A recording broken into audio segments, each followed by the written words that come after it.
I'm a scientist, and in the climate science community in particular, there is no debate on whether global warming is happening and whether humans caused it by greenhouse gas emissions. That debate is over, and it's been settled as yes and yes. The only debate that we have now is what to do about it.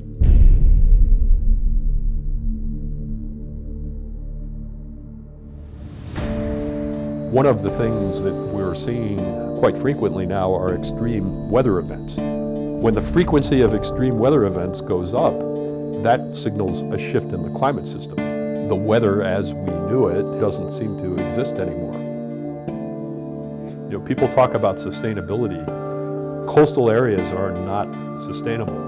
The damage done by sea level rise, it's not a linear relationship with how much sea level goes up. It's kind of amplified.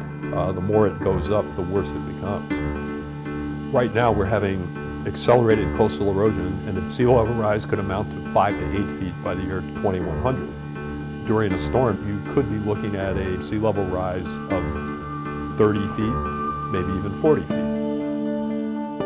Most of our barrier beaches are less than 20 feet in height, so they're going to be breached.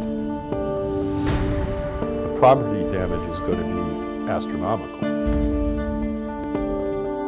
Things are not going to stay the same. The climate scientists have modeled this moving forward, and we have until roughly the year 2030 to 2040 to start to address this in a pretty serious manner.